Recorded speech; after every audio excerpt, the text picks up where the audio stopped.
Hi, it's Jeff. And Denise from MouseSteps.com. And this is episode number 53. 53? Of MouseSteps Weekly, year number 2. Year number 2, sponsored by Theme Park Connection in Winter Garden, Florida. Great place for all your Disney collectibles. Father's Day's coming up.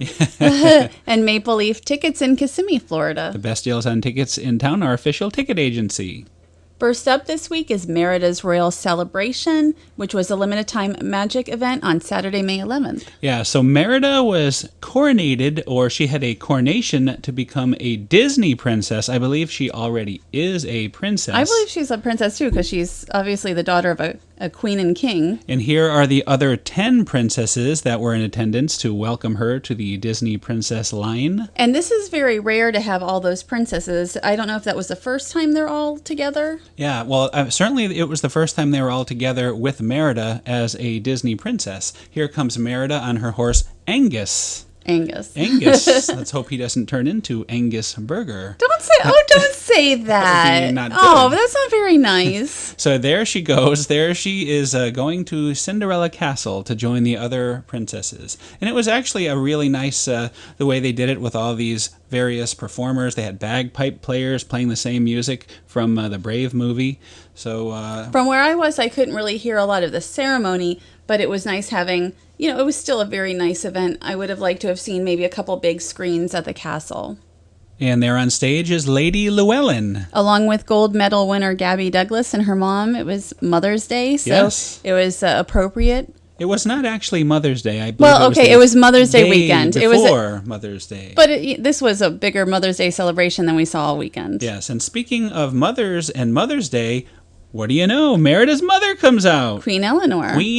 And you never see her. She never comes out. Never. She never comes. Like Kit Fisto. Never comes out. So it was very exciting and special to see a new character, which we probably will never see again.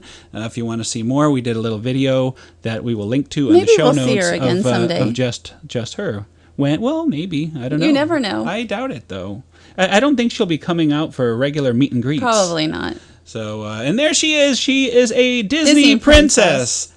And if you pay special attention, you will see an arrow flying through the screen as Merida is officially proclaimed. Did you see it? There it is. There's the arrow. I never saw it until right now. This is the first time I saw it. Well, it's very hard to see, and I had a very close center spot, so it was not easy to see the arrow.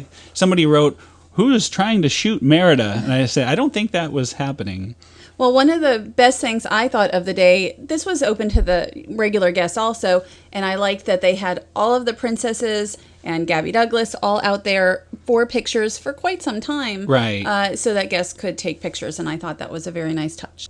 So once again, now all 11 Disney princesses out and about, getting pictures, waving to the crowd. And this reminded me a little bit of Princess Tiana's debut, although it wasn't like a ton of princesses, it was a variety of Disney characters. Correct. So after the ceremony, Merida went for a walk with her horse Angus down Main Street.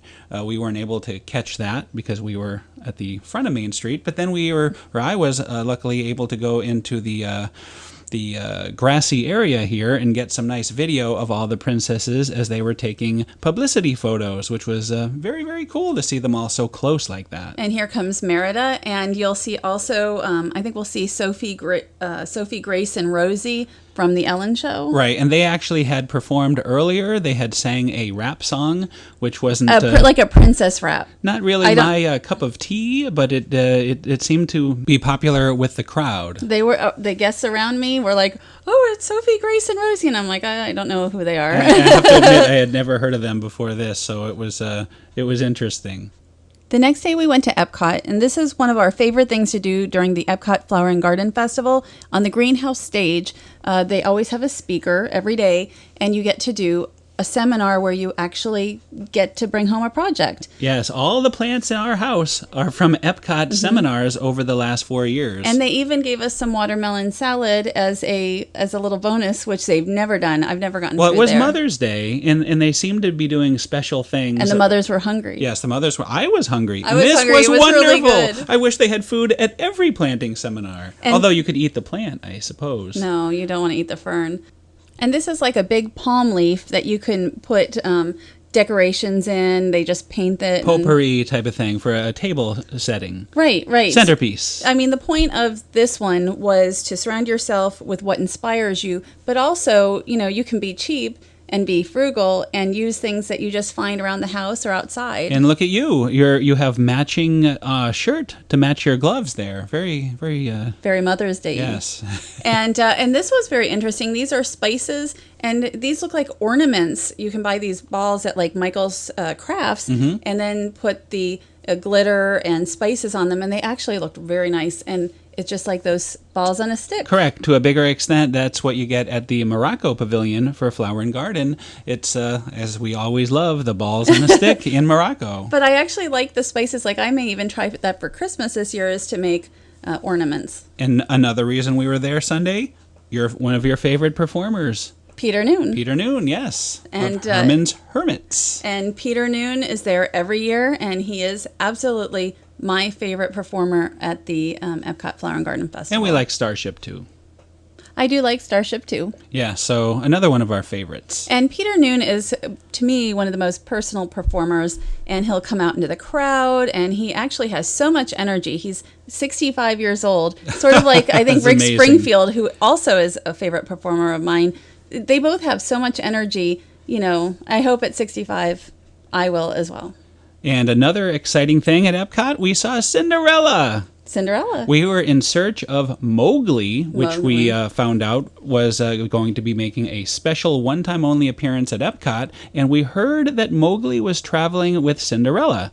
So, of course, we tracked Cinderella down, and I asked her if she'd seen Mowgli. She said, oh, yes, he has been swinging around up in the trees. So if you watch the video, we'll link to it. You can hear her say that.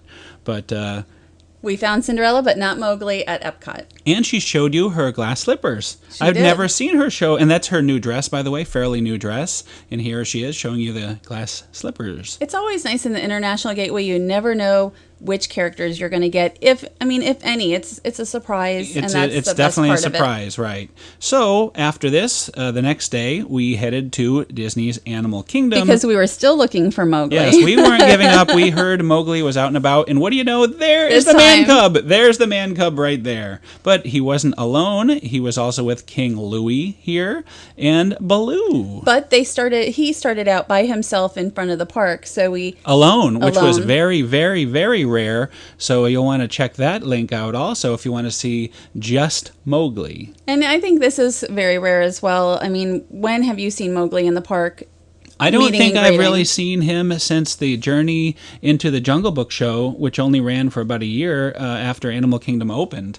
And it was a very different looking Mowgli at the time. So Unfortunately, I didn't see the show. I don't know why. I went to see Tarzan Rocks probably a dozen times. But another great show. It was a terrific show. But getting back to Mowgli, it was so cool. He was a lot of fun. He was a fun character. He's doing his jungle moves for us here, so he was a very good sport. And he remembered us from the morning, too, because I told him we were recording in Mowgli Vision. So whenever he saw me, he would say, Mowgli Vision. So it was really cool. It was nice that he remembered you. And now we hear it was only a one-day thing.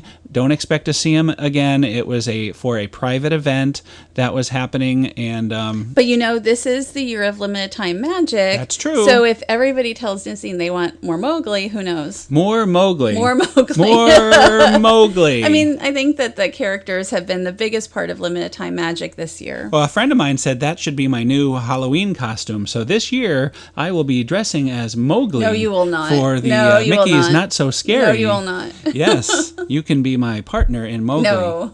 Also at Animal Kingdom, we were very hungry, so we decided to go to Yak and Yeti, the outside The counter service location. And we haven't been here in a while. It's been a number of years, and we just don't eat counter service that often in the parks. And it's the same generous portions as I thought, they had before. It was actually surprisingly large amount of portion. I mean, the two of us split the sweet and sour chicken, right? And we had a couple of egg rolls, The egg rolls total are of about huge. $15. And you couldn't even finish your half. No. I, of course, helped you with that. Yes. In training for my Mowgli costume.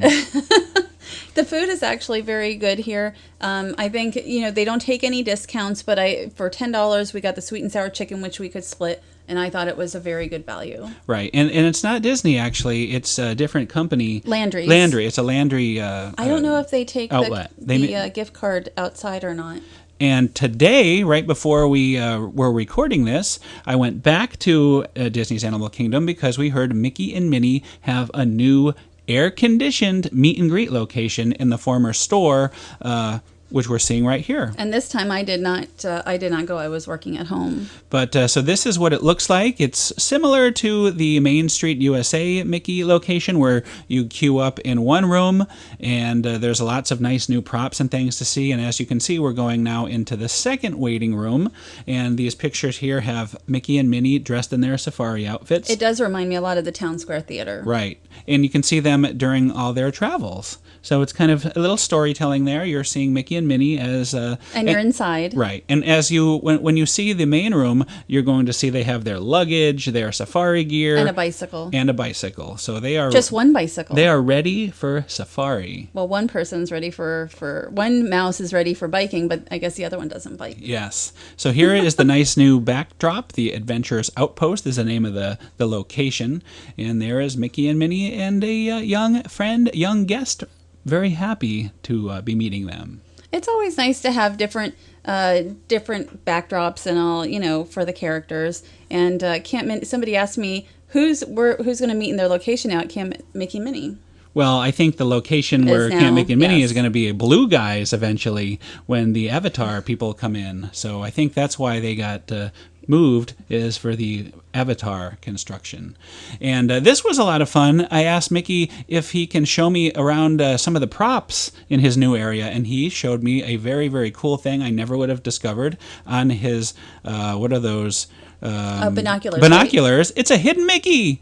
I told him, well, I found the real Mickey. So, but you asked him if there was another hidden Mickey, and he was sort of like... He was like, I don't know. So it's still early, and there's a quick look around. Again, for an extended look, take a look at the link that we have to this full video. And I'm looking forward to, meeting them there. I was busy today, but... Air-conditioned. Air-conditioned. Air-conditioned is good. And the reason I was at home today, I was typing up an interview I had with Lance Burton, who taught James Franco magic for Oz the Great and Powerful. And it was a 20-minute interview. We have a few minutes to share with you, and then the rest of the article is on Mouse Steps. And here we go. Here is a clip from your interview with Mr. Lance Burton. When you were watching Oz the Great and Powerful for the first time, did you recognize your techniques? I was, first of all, I was just thrilled seeing the movie, seeing the finished product.